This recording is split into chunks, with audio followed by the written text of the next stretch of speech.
Hello everyone. आज के session को स्टार्ट करते हैं। Today we are going to start with the study material context. Basically हम लोग आज स्टडी मटेरियल को कवर करने वाले हैं। It is the study material of CMA foundation.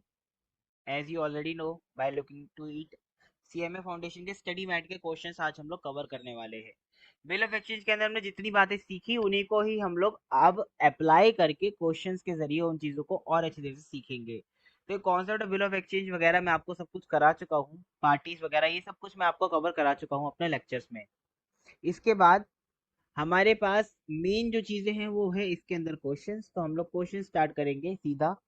ठीक है, सीधा सीधा क्वेश्चन स्टार्ट करेंगे। तो हमारे सामने सबसे पहला क्वेश्चन है illustration number 18 18। Illustration number 18। Mohan sold goods to Sohan. क्या है, मोहन ने सोहन को गुड्स सोल्ड करे 50,000 रुपए के 1 जनवरी 2021 को। Mohan drew a bill for 3 months on Sohan who accepted the same. Pass necessary general entry in the books of Mohan and Sohan in the following situations. हालांकि CMA foundation का जो एग्जाम है वो आपका एमसीक्यू टाइप या ऑब्जेक्टिव टाइप होगा, लेकिन आप अभी जनरल एंट्री की प्रैक्टिस करेंगे जब ही फ्यूचर में जाके आप ऑब्जेक्टिव क्वेश्चंस अटेम्प्ट कर पाएंगे इस चैप्टर के। जैसे कंसाइनमेंट में मैंने आपको डायरेक्ट एमसीक्यू क्वेश्चंस कराए थे और थोड़ा सा कॉन्सेप्ट समझाया था, तो जहां जितनी जरूरत रहती है मैं उतना आपको समझाता हूँ और बताता हूँ। तो यहाँ पे आपको ये समझना है कि इंस्टीट्यूट कैसे क्वेश्चन पूछता है। इंस्टीट्यूट पूछता है कि बिल एक्सेप्टेंस पे, बिल एक्सेप्ट करने के ऊपर, मतलब एमसीक्यू इस तरह का आता है कि बिल एक्सेप्ट करने के ऊपर कौन सा अकाउंट क्रेडिट होता है। वो डायरेक्टली एक हेड पूछता है, सिर्फ क्रेडिट कौन सा अकाउंट होता है। बिल एक्सेप्टेंस के केस में, ड्रॉई के केस में, ड्रॉई की बुक्स में कौन सा अकाउंट क्रेडिट होता है, वो इस तरह से आपसे जनरल एंट्रीज पूछेगा। तो अगर आपने जनरल एंट्री की प्रैक्टिस नहीं की होगी तो आप गड़बड़ा जाओगे, आपको वो चीज समझ में नहीं आएगी, इसलिए प्रैक्टिस करना जरूरी है। हालांकि आपको पता है ड्रॉर और ड्रॉई की किताबों में ड्रॉई अपनी एक्सेप्टेंस की कोई एंट्री पास नहीं करता। सबसे पहला केस, बिल रिटेन किया है मैच्योरिटी तक, सेकंड डिस्काउंट है, तीसरा एंडोर्स है और सेंड टू कलेक्शन है फॉर बैंक। तो ये चारों केस अपन लोग पहले ही देख चुके हैं, तो हम लोग यहाँ पे भी देखेंगे। ठीक है, इसके बाद यहाँ पे ये नहीं बताया हुआ डिसऑनर है या ऑनर्ड है, तो हम लोग मान के चलेंगे कि इस सिनेरियो में इलस्ट्रेशन नंबर 18 में जो बिल है वो हमारा ऑनर्ड हुआ है। ऑनर्ड हुआ है, ऑनर्ड का मतलब टाइम आने के ऊपर, समय आने के ऊपर पेमेंट जो है वो डन हो गई है, तो हम लोग यही मान के चलेंगे कि पेमेंट जो है वो डन हो गई है।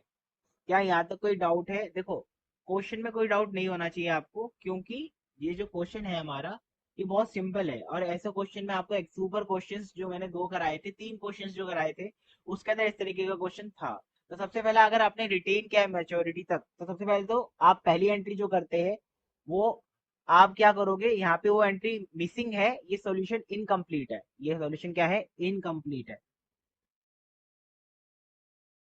सर इनकम्प्लीट क्यों है? क्योंकि ये सेल की एंट्री और बिल एक्सेप्टेंस की एंट्री इन्होंने नहीं करी है। बिल सेंड की एंट्री या बिल बनाने की एंट्री, इन्होंने जो दो कॉमन एंट्री हुआ करती थी वो एंट्रीज इन्होंने नहीं करी है। तो पहले आपको सेल की एंट्री करनी है और दूसरी आपको बीआर की एंट्री करनी है। उसके बाद थर्ड एंट्री मैंने जो आपको सिखाई थी उस तरह से आपको करना है। इस तरह से अगर आप पेपर में करेंगे तो आपके मार्क्स कट सकते हैं। ठीक है, ये देखो, तो सबसे पहले एंट्री इन्होंने करी ऑन गेटिंग सोहन एक्सेप्टेंस, तो एक एंट्री तो उन्होंने करी है, सेकंड एंट्री ये वाली है। ठीक है, थर्ड एंट्री ये वाली है, तो इन्होंने फर्स्ट एंट्री सेल की नहीं करी खाली। और ये एंट्री सेम रहेगी, सेकंड वाली एंट्री सेम रहेगी हर सिनेरियो में, मैंने आपको बताया था। First to entries will be common. First entry इन्होंने करी नहीं है सेल की, और सेकंड एंट्री हमेशा कॉमन रहती है। तो हर चारों केस में सेकंड एंट्री जो है वो मेरी कॉमन रहेगी। चारों केसेस में एंट्री जो है वो कॉमन रहेगी। इसके बाद हमने ये देखा था, इसके बाद हमने ये सीखा था कि अगर बिल मैच्योरिटी तक रिटेन किया जाता है,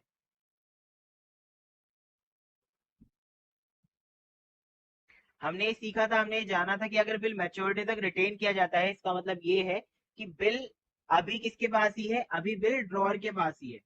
तो बिल अगर ड्रॉअर के पास है, होल्डर ऑफ द बिल कौन है? ड्रॉअर है। तो ड्यू डेट के ऊपर ड्रॉअर ही पैसे मांगने जाएगा ड्रॉई से। ठीक है, तो इसलिए सबसे पहले रिटेन वाले में सिंपल एंट्री होती है। पहली एंट्री सोहन की एक्सेप्टेंस की, जो कि एक्चुअली में दूसरी एंट्री है। फर्स्ट एंट्री होनी चाहिए थी आपकी, क्या एंट्री होनी चाहिए थी? ये in the books of Mohan है। Who is Mohan? Mohan is a drawer here. तो मोहन इज अ ड्रॉअर। ठीक है, तो ड्रॉर है। अब ये क्या बात है, यहाँ पे फर्स्ट एंट्री जो सेल की होनी चाहिए थी वो मैं एक बार बता देता हूँ क्या होनी चाहिए थी। तो आपको यहाँ पे करना था सोहन टू सेल्स। 50,000। फिर कंसिडरेशन के रूप में इसने आपको बिल ऑफ एक्सचेंज दिए 50,000 के, तो यहाँ पे हम करेंगे BR account debit to Sohan account. तो सोहन का अकाउंट पहले डेबिट किया और फिर क्रेडिट कर दिया। क्रेडिट क्यों कर दिया? ताकि हम लोगों की जो, अब ये हमारे लिए एक असेट थी। असेट कैसे थी ये मैंने आपको बताया कि सोहन यहाँ पे कैसे काम कर रहा है, एज अ डेटर काम कर रहा है जिससे हमें पैसा लेना है। तो मान लिए मोहन के लिए सोहन एक डेटर था, असेट थी, तो पहले हमने डेबिट किया था, सेल को क्रेडिट किया था, क्योंकि सेल हमारी क्या होती है, इनकम होती है। ये सब बातें मैं पहले भी बता चुका हूँ, इसलिए अभी थोड़ा जल्दी बोल रहा हूँ ताकि आपको बस एक बार रिवाइज करा सकूं। इसके बाद असेट अब हमारी क्या हो रही है, कम हो रही है, क्योंकि हमने उससे पैसा ले लिया, पैसा ना लेके पैसे का इक्विवेलेंट लिया है। What is this? बीआर। तो हमने अपनी एक असेट बढ़ाई। बीआर भी हमारे लिए क्या होती है, असेट होती है। बिल्स रिसीवेबल हमारी एसेट होती है, तो इसलिए वो डेबिट हुई तो बढ़ गई, और एक असेट क्रेडिट हुई तो घट गई। तो 50,000 रुपए से 50,000। अब पेमेंट वाले दिन क्योंकि बिल ऑनर हो गया, ऑनर का मतलब क्या हो गया कि बिल की पेमेंट उसने कर दी। तो बिल की पेमेंट अगर उसने कर दी तो हमारे पास पैसा आएगा। तो again asset will increase, one asset will increase and one asset will decrease। ठीक है, पेमेंट बीआर की मिल जाएगी। और हम लोग सोहन को तो पहले डिस्चार्ज कर चुके हैं, सोहन के अकाउंट को एक नए अकाउंट में ट्रांसफर कर दिया हमने। This is called BR account, right. तो अब हम लोग सोहन को बीआर अकाउंट में ट्रांसफर कर चुके हैं, फिर हमने बीआर अकाउंट को यहाँ पे डिस्चार्ज कर दिया। तो सोहन को तो पहले डिस्चार्ज कर चुके थे, नीचे हमने बीआर को भी डिस्चार्ज कर दिया, क्योंकि हमारे पास पैसा आ गया 50,000 से 50,000। बहुत सिंपल इलस्ट्रेशन है। अगर बिल डिस्काउंट करा लिया तो डिस्काउंट कराने का मतलब क्या होता है कि समय आने से पहले, ड्यू डेट से पहले ही आपने बैंक के पास जाके कुछ पेमेंट करके, जिसको डिस्काउंटिंग चार्जेस बोलते हैं, आपने उससे, बैंक से पैसा उठा लिया, जो कि डिस्काउंटिंग चार्जेस घटाने के बाद है। ऑब्वियसली जैसे यहाँ पे 49,000 दिख रहा है आपको, तो उसको 49,000 मिले हैं, 1,000 रुपए उसको नहीं मिले, 1,000 रुपए बैंक ने काट लिए एज डिस्काउंटिंग चार्जेस। अब 3 महीने बाद बैंक जाके पैसे मांगेगा सोहन से, ये लिखा हुआ है ना। 49,000 क्वेश्चन में ही आपके गिवन होगा। तो 49,000 जो है वो मोहन को मिले हैं। ठीक है, Sohan paid the bill on due date, मतलब बिल क्या हो गया, ऑनर हो गया। तो ऑनर का मतलब उसने पेमेंट कर दिया, ऑब्वियस सी बात है।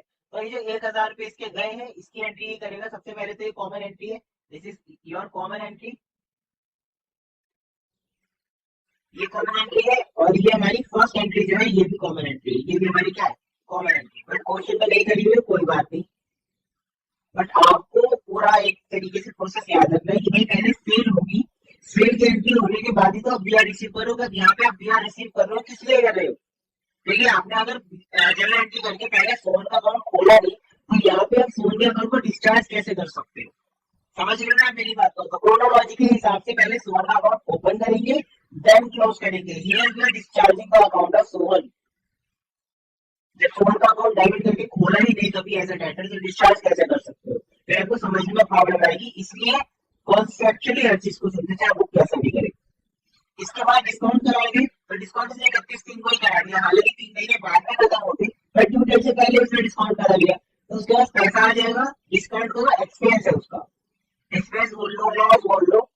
तो loss, when asset and loss are increased, it is debited, ये तो आपको पता ही होगा। तो असेट बढ़ी है आपकी, एक तो आपके पास पैसा आ गया आज ही, कितना रुपया है, 49,000 रुपए। 1,000 का आपको लॉस हो गया क्योंकि आपने बैंक को दे दिया, और बीआर आपका 50,000 रुपए का गया, तो बीआर अकाउंट आपने क्या कर दिया, आपने डिस्चार्ज कर दिया। अब सर मैच्योरिटी वाले दिन मोहन की किताबों में कोई एंट्री नहीं होगी, क्योंकि मैच्योरिटी वाले दिन तो उसके पास बिल बचा ही नहीं है। और मैंने आपको एक चीज समझाई थी, एक चीज मैंने आपको अच्छे से बताई थी कि ओएस पेइंग, पेइंग कौन होता है इसके अंदर, paying is holder of the bill. तो जो कि होल्डर ऑफ द बिल होता है उसी को पेमेंट होती है, उसी को हम लोग बोलते हैं पेई, जिसको पैसा अल्टीमेटली इश्यू हो रहा है वो पेई है। तो अब इस केस के अंदर आप समझो, जो डिस्काउंट है, डिस्काउंट के अंदर, डिस्काउंट वाले केस के अंदर अब पार्टियां 3 हो गई। पहले पार्टी कितनी थी, 2 थी। तो पहले पार्टी कौन कौन सी थी सर, एक मोहन था, एक सोहन था।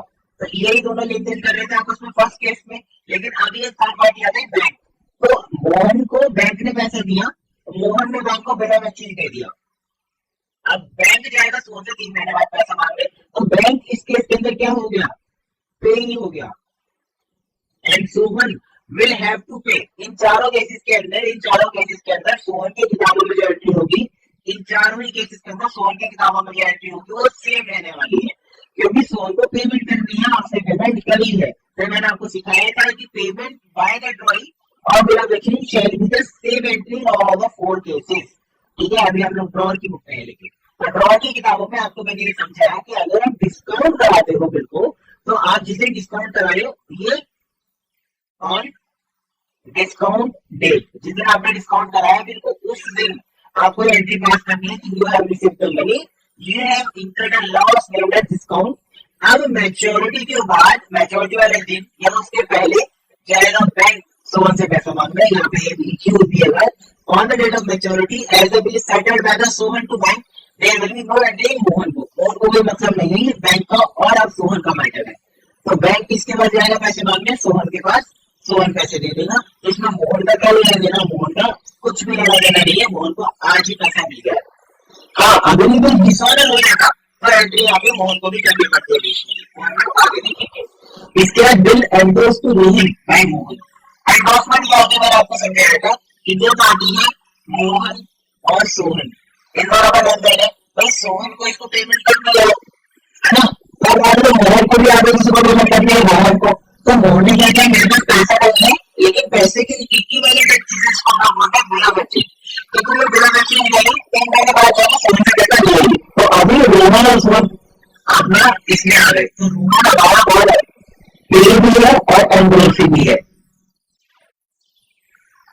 तो अब क्या होगा, सोहन क्या करेगा, सबसे पहले तो पेमेंट पास करेगा, इसके बाद ये एंडोर्स कर देगा, एंडोर्स कर देगा रोहन को।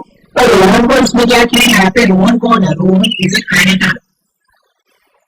भाई अगर मोहन को सोहन, सॉरी मोहन को रोहन को पैसे दे रहे हैं तो वो क्रेडिटर है, अगर मोहन को सोहन से पैसे लेने हैं तो वो डेटर है। दोनों अलग अलग है ना पार्टी, ये बात समझ में आई होगी आपको।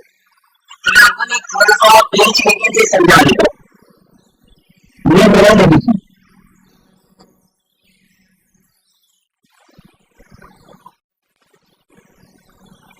ये इसमें कौन है? मोहन है, और यहाँ पे सोहन है, और यहाँ पे कौन है? रोहन है। और ने माल सेल किया है किसको?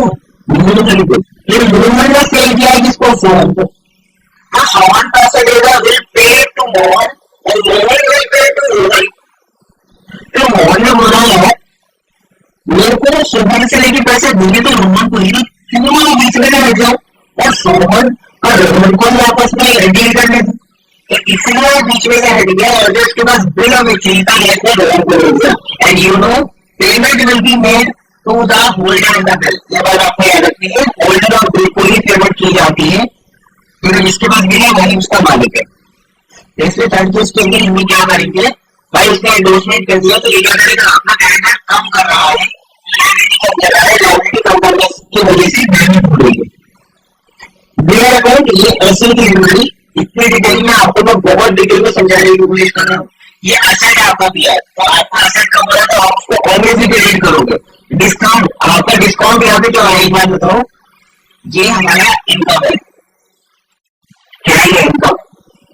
अब ये देखो यहाँ पे मैं बताता हूँ आपको क्वेश्चन में क्या लिखा है कि एंडोर्स कर दिया, सेटलमेंट इज क्लेम फॉर, मतलब मोहन को 51 देने थे, तो यहाँ पे हुआ क्या कि सोहन से इसको 50,000 लेने थे और रोहन को 51,000 देने थे, इसमें रोहन को 50,000 के मिल गई, फिर हटा दिया। हालांकि ऐसा होता नहीं है, लेकिन फिर भी अगर ऐसा होता है तो एक लकी हो, तो अगर आपने 50,000 का उधार 50 में सेटल कर दिया तो ये आपकी इनकम हो जाएगा डिस्काउंट। तो जैसे आप डेबिट करेंगे खर्चे को डिस्काउंट के रिसीव क्रेडिट कर दो।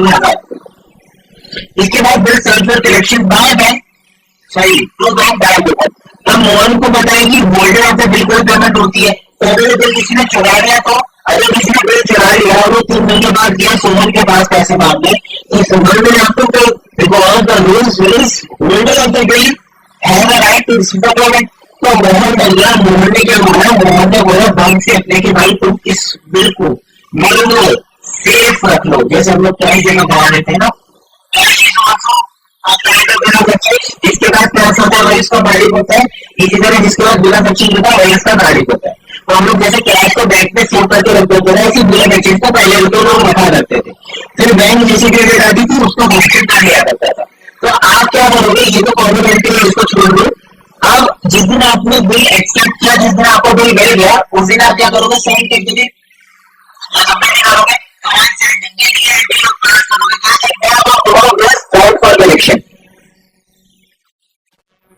Bill set for collection bill for collection mean bill set for collection account होता है आप इसको पहले तो चेक करना मानिए चाहिए लेकिन कोई बात नहीं बिल सेट फॉर कलेक्शन भी आप लिख सकते हैं बिल फॉर कलेक्शन भी लिख सकते हैं आप ऐसे भी ये चीज लिख रहे होते तो इसमें आपने क्या किया एक असर बना लिया और एक असर को कम कर लिया तो बेसिकली आप ऐसे तरीके से समझेंगे हुआ क्या है आपको यहाँ पे कुछ नहीं हुआ आपके पास बिल टाइप आपने उस बिल को बैंक को दे दिया तो सिंपल ये चीज है कि भाई पैसे तो आपके क्या है लेकिन बिल कम हो गया तो चूंकि आपने ले लिया बैंक बढ़ गया तो जितने पीछे रहेंगे उतने ही एक एसेट कम हो गई एक बढ़ गई तो आपके बैलेंस शीट के ऊपर कोई फर्क इससे नहीं पड़ने वाला पचास हजार पे 50,000 ठीक है जिस दिन कोई बच्ची रिटायर होगी उस दिन बैंक क्रेडिट कर लेगा आपके लिए तो आपका बैंक अकाउंट क्या हो जाएगा डेबिट हो जाएगा कलेक्शन चार्जेस डेबिट हो जाएंगे जो बैंक अपने पास लेगा कलेक्ट करने के लिए काम करके अब यहाँ पे बीआर अकाउंट का डेबिट स्टार्ट कर चुके हो राइट बीआर अकाउंट का क्रेडिट स्टार्ट कर चुके हो ना भाई बीआर अकाउंट ऐसा होता है तो जब बना होगा तो डेबिट हुआ होगा देखो मैंने खर्चे डेबिट होते तो जब किसान ने डिस्चार्ज करना तो क्रेडिट करेंगे तो क्रेडिट करके खत्म कर दिया फिर भी अगर बिल टाइम पर कलेक्शन अकाउंट की जैसे और 10 साल का कलेक्शन अकाउंट कोई आपको नहीं क्रेडिट करके उसको खत्म करोगे क्योंकि वही आपके पास बचा इलस्ट्रेशन मैं आपको समझा पाया अभी तक इलस्ट्रेशन में रखा गया कि आपको अभी तक समझा पाया हाँ सर इलस्ट्रेशन में रखा गया अभी तक समझा गया एडवर्सिटी बुक में बताओ सिंगल एडवर्सिटी को काफी अपने इसको शिकन में एडवर्सिटी बुक नहीं बनाया बट आप एडवर्सिटी काफी बना सकते हो एम्प्लॉय की एंट्री चारों केस में सेम रहेगी इसलिए आपको दो एंट्रीज रहेगी same for all cases same for all cases तो इसमें एक एंट्री होगी है सेकंड एंट्री है थर्ड एंट्री की एंट्रीज की करनी है सबसे पहली एंट्री क्या रहेगा ये परचेज टू लोकल आगे मैं बोल रहा हूँ आपको अगर हम मोहन को क्रेडिट करके बना नहीं दो क्रेडिट खाली तो उसको डेबिट करके डिस्चार्ज कैसे कर सकते हो यहाँ पे डेबिट का मतलब क्या है कि अभी लाइबिलिटी क्या करी आपने डिस्चार्ज करी लेकिन कौन सी लाइबिलिटी के बाद उसको लाइबिलिटी करना माना ही नहीं तो इसलिए पहले आपको फर्स्ट एंट्री करना जरूरी है तो अगर मैं जीरो करेंगे मेरे स्टूडेंट को वरना आपके मार्क्स कट हो सकते हैं अगर मेरे जैसा कोई समझदार एग्जामिनर इसको कंसेप्टली चेक करेगा और इसी को कॉम्पिटेटर से बेहतर भी चेक करेगा तो जरूर इसमें मार्क्स कट करेगा अगर आपने एंट्री करी होगी तो जरूर आपको फुल मार्क्स देगा ठीक है हालांकि इंस्टीट्यूट की जो चेकिंग प्रोसेस है वो कुछ ज्यादा अच्छी नहीं है फिर भी ऑल एक्सेप्टेड बिल अकाउंट बंद होगा तो मोबाइल अकाउंट डायरेक्ट करके बीपी बना लेंगे अपना बीपी मतलब ब्लड प्रेशर नहीं लाइबिलिटी तो एक लाइबिलिटी कंपनी की दूसरी बना ली इसके बाद लाइबिलिटी को कम करेंगे और अभी एसेट को भी कम कर लेंगे तो क्लोज हमारे पास से चला गया क्या समझ में आया आपको यहाँ तक सब कुछ इलस्ट्रेशन नंबर 18 हमको अच्छे से समझ में आ गई इलस्ट्रेशन नंबर 18 के अंदर ऐसा कुछ खास है नहीं तो आपको बहुत टाइम लगे समझने में पर फिर भी मैंने आपको अच्छे से समझा दिया इससे रिलेटेड तरीके से मैं आपको समझाने में सक्षम नहीं हूँ अगर आपको और डिटेलिंग चाहिए तो आप प्लीज कमेंट सेक्शन में पहले देखिए क्योंकि इसके पहले कि मैं आपकी 4 क्लासेस ले चुका हूँ कॉन्सेप्ट के ऊपर उन 4 क्लास को देखें समझिए उसके बाद क्वेश्चन करेंगे तो आपको बड़ी क्लैरिटी मिलेगी